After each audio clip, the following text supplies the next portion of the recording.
Está con nosotros el empresario Freddy Ruti. Freddy Ruti, él postula al Senado Nacional en el número 9 por Avanza País.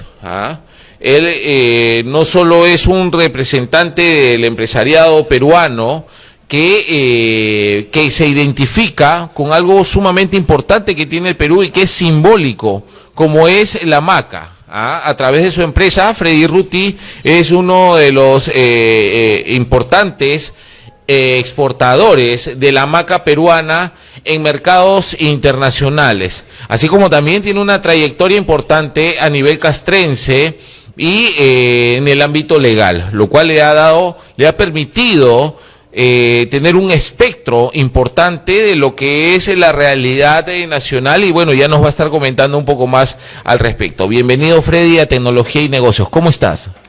Bueno, José, primero que nada, muchas gracias por tu invitación. Gracias. Me siento bastante cómodo. Acabo de escuchar a una entrevistada tuya realmente maravillosa y es inspiradora, ¿no?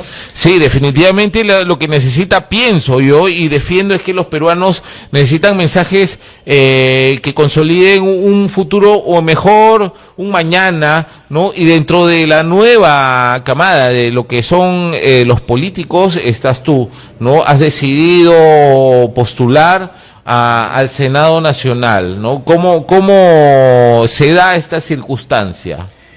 Bueno, un poco que mi trayectoria es extensa, como has manifestado. Yo pues soy abogado de profesión, pero en el tiempo tomé la decisión en algún momento donde el Perú necesitaba de hombres del derecho al servicio de la patria a través del ejército peruano. Me asimilé y hice una carrera muy satisfactoria, pero tomé la decisión en pedir mi pase al retiro en el 2017. Sin embargo, la vocación política siempre estuvo desde muy niño, porque en mi casa yo soy de los Aliaga de Huancayo y ese apellido pues tiene mucha vinculación política a lo largo de muchos años. Los abuelos, los tíos, siempre se habla de política. Así que esto no es nuevo para mí, pero tuve ese interview entre mi estancia en el ejército, que no podía hacer activismo político. Pero una vez que ya desde el 2017 estoy fuera, retomé esta posibilidad, ¿no? En realidad no es una especie de accidente, no. Es un tema que yo siempre lo tuve como vocación. Ajá. Y realmente creo haber estado siempre preparándome, ¿no? Para este momento. Pero Freddy, tú también conoces el país muy de cerca, ¿no? Tú has vivido en carne propia dos conflictos, dos guerras. Por un lado el terrorismo y también el conflicto de Cenepa, por tu experiencia castrense, pero también desde la perspectiva legal, que tanto se fue necesitando en ese momento para poder aclarar circunstancias, ¿no? Que permitan resguardar, digamos, la actividad militar, ¿no? Correcto. A veces se piensa que los abogados militares son una especie de funcionarios de simple, digamos, apoyo al ejército, pero no.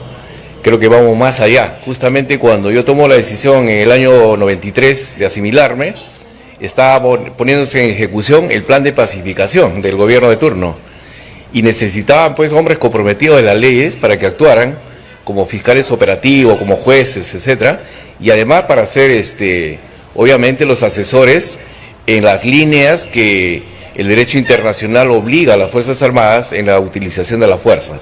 De manera tal que mi paso por el ejército ha sido realmente bastante rico, porque la historia me puso en circunstancias bastante difíciles. Claro. La pacificación por el país, y segundo, a finales del 95, el conflicto no declarado con el Ecuador, pero que fue un conflicto finalmente. También yo estaba en el Teatro de Operaciones Nororiental como asesor del comando, y bueno, era muy joven como oficial, pero realmente fue una maestría en los hechos, ¿no? Y bueno, todo eso a mí me ha fortalecido mucho, ¿no? Como carácter y decisión. Claro que sí, bueno, y tú actualmente políticamente representas también, digamos, esa fuerza política castrense, ¿no? Que está liderada por el general Williams. ¿Qué podrías mencionar? Aunque me estoy saltando un poco las preguntas que te había planteado, quería abordar un poco de tu trayectoria, pero lo vamos a tocar acá en unos minutos. Pero ¿en qué puedes sintonizar o que puedas mencionar, destacar del general Williams como líder de Avanza País, y en las cuales tú seguramente, en sintonía por formación militar, también coinciden? Muy buena pregunta y gracias por eso. Efectivamente, la civilidad tiene que entender que la sociedad peruana es única. No hay sociedad civil y sociedad militar. Hay una sociedad peruana. Y esa mancomunidad, que es las relaciones civiles militares, hace que haya una fluidez en las decisiones, en las acciones tendientes al bienestar del país. Si tengo que decir algo del general Williams, creo que es conocido por los peruanos, su arrojo, su coraje, su compromiso y eso que tiene, la humildad, ¿no? Él es un héroe por varias acciones. Él fue el que comandó la operación Chavín de Huántar, él también estuvo en el CENEPA y también fue el que capturó a Antauro, ¿no? Es una cosa que no se dice. En realidad es una carrera tan brillante militarmente hablando y además ya en el plano político hemos visto cómo a lo largo de estos años él va mostrando cada vez una personalidad muy singular. No olvidemos que el día del golpe de Estado de Castillo, él tuvo el tino y la rapidez de acción de acelerar la votación para las 12 del día. ¿Por qué? Porque estratégicamente, cuando la gente está en shock, que es lo que ocurrió después de la manifestación que dio a nivel nacional señor Castillo, la votación iba a ser para las 3. Pero él llamó inmediatamente a una votación, porque él sabía que era el momento adecuado para que las cosas funcionen ya. Y así fue. Entonces estamos hablando de un estratega. Esas capacidades y el ejemplo moral y de todo tipo del general Williams, a mí me animó a tomar esta decisión también de ir con él en esta posibilidad, ¿no? Claro. De ser gobierno. Qué bueno, qué bueno. Y estás por el número 9, así que las posibilidades son interesantes, ¿no? Y en ese sentido es importante que los peruanos, no solo los que están en el país, sino también la gente que vive afuera y que también vota, te pueda conocer. Estabas mencionando, por ejemplo, esta experiencia tan interesante en el ámbito legal, pero también militar, y que te permitió conocer seguramente la realidad del país en carne propia, haber vivido, haber conocido lo que es la diversidad, la inmensidad y la problemática de esta patria. Y bueno, también entiendo que trabajas con la maca, ¿no? Y lo has llevado también al mercado internacional a través de tu empresa Mantaro Valley. Cuéntame un poco de cómo surge esa experiencia. ¿Fue a la par a tu carrera o fue cuando ya te retiraste de la vida militar e iniciaste una carrera empresarial?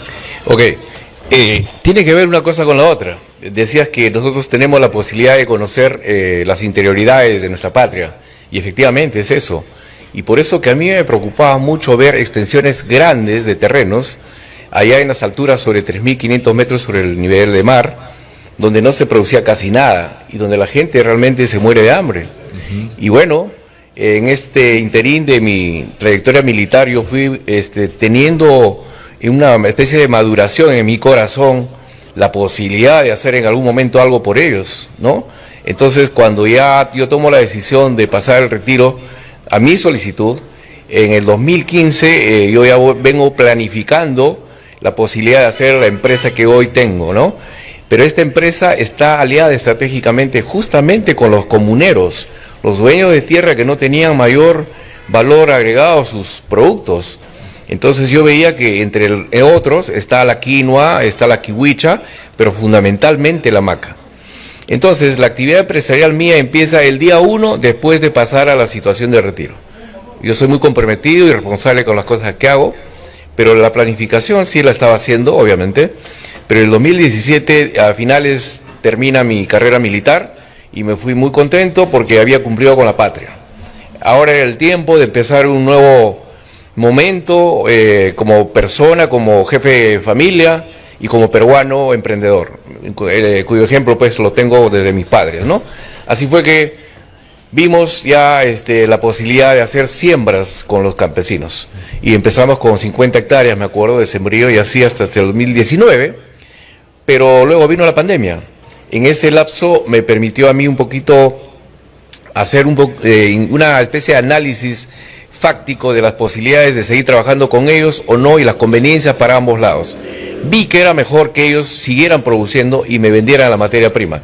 Entonces tengo una alianza estratégica que les permite ganar a ellos lo que corresponde como productores y a mí me facilitan la posibilidad de tener una materia prima de calidad y seleccionada por nosotros, porque tengo una permanente comunicación con ellos, ¿no? Entonces realmente es un modelo muy, muy interesante, pero me ha permitido tener la seguridad de tener materia prima de primera y lanzarme pues a la industria alimentaria. Claro. Así es. Y bueno, generar valor agregado, palabra clave para lo que se necesita en propuestas de nuestro país, ocurre en la minería. En ese sentido, ya el compromiso que tú tienes para tus posibles votantes, ¿por dónde va? ¿Qué ámbitos son los que por los que piensas trabajar? ¿Por el empresario? ¿Por el derecho militar? ¿Cuáles son más o menos los puntales, digamos, de tus propuestas, las personales, ¿no? Porque ya Avanza País tiene un ideario que es público, ¿no? Y ya tiene unos lineamientos establecidos. Pero ¿por quién tú trabajarías? ¿Por qué temas? A ver, yo veo el Perú como con una visión multidimensional. Y eso significa para mí ver el país en una proyección geopolítica. Yo no me limito en una visión cortoplacista y minúscula. El Perú es una gran nación, tenemos potencialidades. Y yo lo que puedo decirte es que aquí necesitamos ordenar el país. Y por eso es que yo tengo pensado inicialmente, en el primer año de mi labor parlamentaria, si lo permite la votación y Dios también, es que tengo 4 ejes temáticos. El primero es que hay que devolverle el principio de autoridad al Estado. Ese principio de autoridad significa mano firme, dura contra la delincuencia, contra la corrupción, contra todo aquello que está hoy distorsionado, ¿no? Luego hay que fortalecer y darle una seguridad jurídica y legal a las fuerzas del orden, porque no podemos tener y exigir resultados de nuestras policías y a veces de las Fuerzas Armadas en apoyo de la policía cuando están desprotegidos y después terminan siendo perseguidos judicialmente. Ya lo hemos visto. Y finalmente, creo que en esto de devolverle el principio de autoridad al Estado, tenemos que ser claros en que no puede haber una democracia boba, ¿no? Tiene que haber una democracia firme dentro de los cánones de la constitucionalidad, del derecho, etcétera, pero firme, porque si vamos a nosotros mostrar debilidad como Estado, la delincuencia y la corrupción va a avanzar. Segundo eje temático que también me interesa a mí y realmente es que tenemos que cambiar el lenguaje de los peruanos, es decir, hacer una revolución mental en el país. Vamos a pasar del país asistencialista, ¿no? A un país con una economía productiva. Es decir, no hay nada más indigno que darle un bono, un tupper, un regalito al hombre. Lo más digno es darle ocupación real que por sus propios esfuerzos gane el pan de cada día. Eso se llama una economía productiva. Para eso tenemos que generar las políticas necesarias, dándole pues apoyos de tipo real al pequeño empresario, al microempresario, al agricultor común, y de esa manera pues fortalecerlo en sus posibilidades de emprender y salir adelante. Y la segunda cosa es convertir al Estado en un Estado promotor y de ninguna manera persecutor como está pasando. Porque yo que provengo ahora de la industria, yo sé lo que es pagar planillas, yo sé lo que es generar puestos de trabajo, sé lo que es pagar los impuestos. Pero si a mí me van a perseguir, imagínense ustedes a los pequeños empresarios que están empezando. Entonces tenemos que cambiar esa retórica, esa filosofía de gestión. Porque hoy SUNAT paga bonos de compensación a sus empleados por sancionar. O sea, por cada sancionado ellos tienen un premio económico. Eso es absolutamente absurdo. Eso tiene que cambiar. Me voy a preocupar por eso. El pequeño emprendedor, empresario, etcétera, tiene que tener el apoyo del Estado. Y seré uno de los abanderados que va a llevar esa defensa por ellos. Hay un tema que también me interesa mucho, que es, como a todos los peruanos, el tema de la corrupción. Lucha frontal contra la corrupción.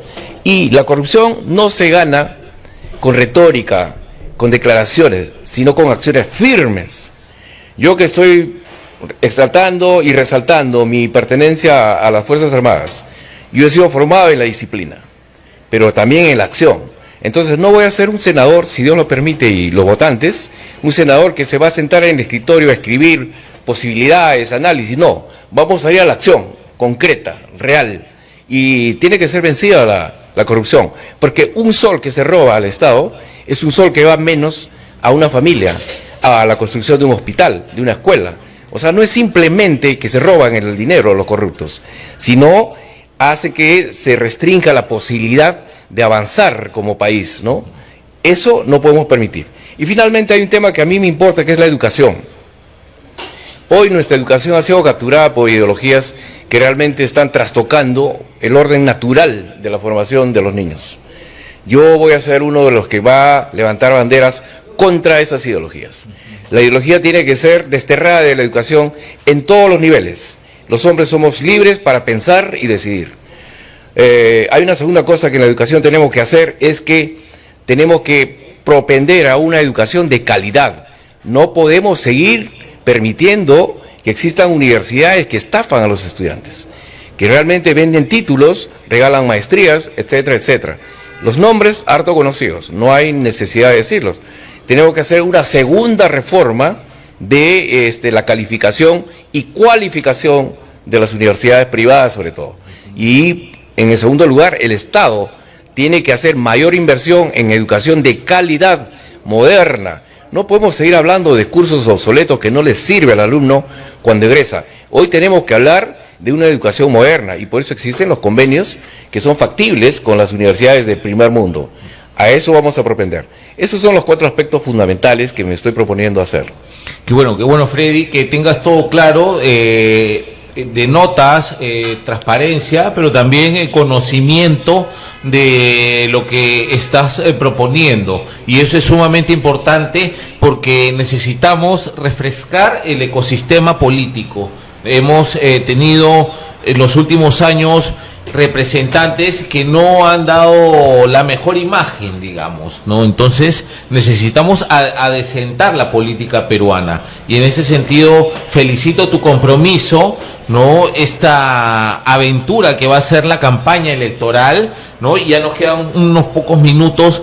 Cuéntame qué estás pensando, porque me parece que tus ideas son sumamente claras. ¿Qué estás pensando para que estas ideas calen en los votantes? ¿Qué estás pensando en marketing político para esta campaña, que son 12 semanas, me parece? Así es, Juan José, es muy corta. Yo creo que hoy la realidad nos dice que no hay campañas millonarias que necesariamente tengan que ganar. Las campañas pueden ser muy austeras, pero efectivas. Y yo propendo a esta segunda forma de hacer. ¿Y cómo lo vamos a hacer? Las redes. Es comunicacionalmente muy productivo. Entonces yo voy a propender a asistir a los podcasts, entrevistas como la tuya, a programas de televisión si que me invitan, etcétera, etcétera. Pero también tengo que tener un contacto tú a tú. Tengo que ir a los mercados, tendré que ir a los lugares donde hay popularidad, de gente que está en las calles, eso es el barrio que conocemos nosotros. Hay que hablar con ellos, mirándolo a los ojos, y que sepan que yo no soy una figura que está fabricada. Yo soy un político que se ha hecho en el esfuerzo, en la disciplina, en el trabajo. Me voy a mostrar cómo soy.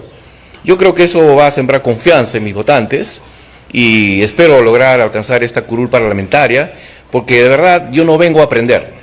No lo digo con, digamos que soberbia, por el contrario, lo digo con humildad. Yo me he sacrificado mucho por trabajar en el Estado, ahora en la empresa privada, en el rigor de la disciplina y de las crisis que son las guerras. Hemos aprendido todos los peruanos que sabemos salir adelante.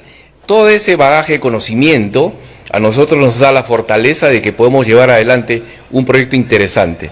Así que yo voy por ahí. Vamos a hacer una austera campaña, pero dirigido a hablarle al corazón y directamente mirando a los ojos a nuestros votantes. Claro que sí, por favor, Freddy, mándale un mensaje a toda la gente que nos está viendo en ese momento a través del 18.6, a través de la plataforma 360, TV 360 de Vitel, para más de 200 cableoperadores que nos permiten llegar a todo el país y a través del 18.6 de la señal abierta digital. Fuego TV presentando a los protagonistas de la innovación. Por favor, envíale un saludo a toda la gente, invítalos tú personalmente a que conozcan un poco más o invítalos a que te tengan en cuenta con el número 9 de Avanza País para el Senado Nacional. Gracias.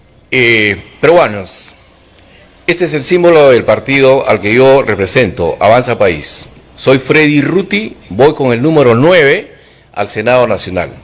Yo quiero darles un mensaje sincero. Ya no se hace política con retórica, con verso.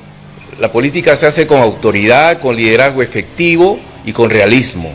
Yo no vengo a ofrecerles cosas imposibles. Yo vengo a retarlos a ustedes a que junto conmigo podamos llevar adelante una gran transformación del país. Nosotros somos hombres resilientes, los peruanos, y creo que juntos podremos hacerlo. Si tú crees que todo esto que manifiesto como mis iniciales ideas de poder hacer cambios en la educación, en la familia, contra la corrupción, y quieres apoyar esta candidatura, bienvenido. Te espero, caminemos juntos. Muchas gracias, Freddy, por tu participación. Te deseamos éxitos en tu campaña electoral, que seguro va a estar bastante movida, pero de mi parte, yo sé de tu trayectoria profesional. No he mencionado también que te desenvuelves en el mundo académico también, en el CAEN. Y estamos por lanzar un libro. Vas a lanzar un libro y seguramente va a dar que hablar. Te felicito por todo lo que estás haciendo. El Perú necesita compatriotas como tú. Muchas gracias. Muchas gracias a ti, Juan José, y me despido de tu audiencia. Bueno, y en abril, ¿cuándo son las elecciones? La segunda semana de abril. La segunda semana, marquen el 9 por el Senado, para el Senado Nacional de Avanza País. El trencito. Muchas gracias, Freddy. Bueno.